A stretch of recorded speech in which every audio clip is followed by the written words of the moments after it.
I picked this little guy up at the Jacktown Engine Show flea market for $1.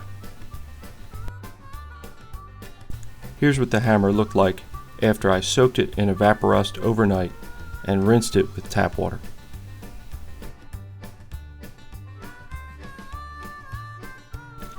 I used the coarse wire wheel to brighten up the knurled handle.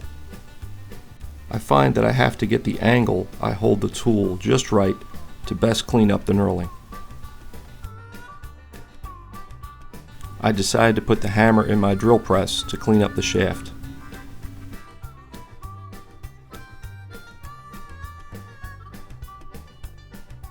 Watch your fingers, Magdad.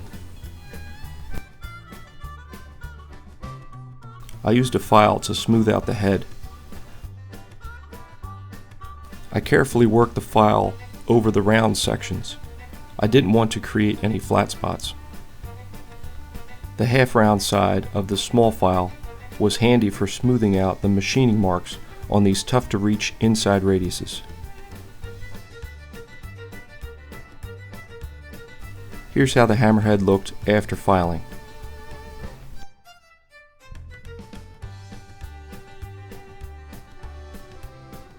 I then sanded the head with emery cloth.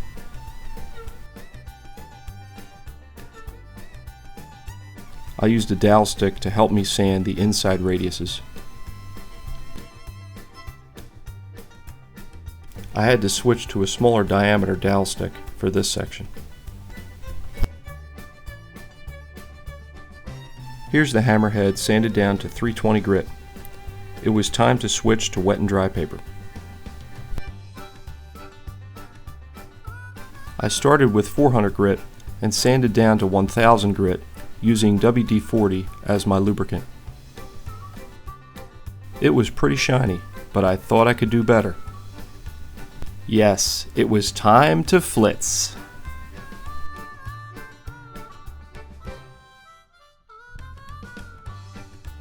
A few viewers have commented that I haven't used my flitz lately. This project seemed to be the perfect opportunity to break out the tube of flitz and my Dremel. I chose the large, puffy polishing wheel. It conformed better to the shape of the hammerhead.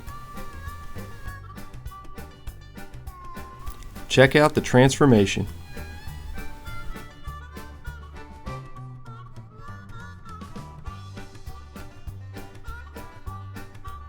The little jeweler's hammer looks like a piece of jewelry itself.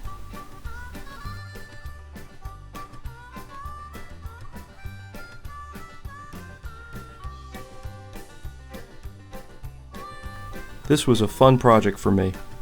I got some good practice filing and sanding odd shapes, and I was able to put my tube of flitz to good use.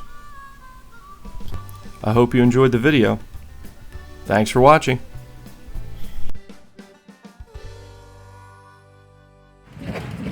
Size that chainsaw. Freaking massive.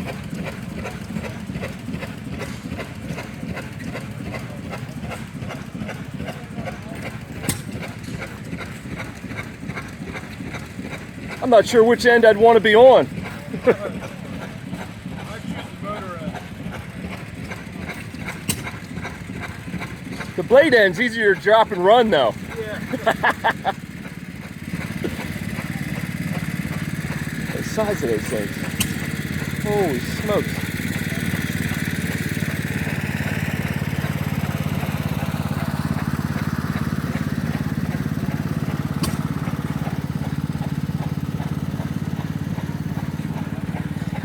Cool looking too. What that's all about.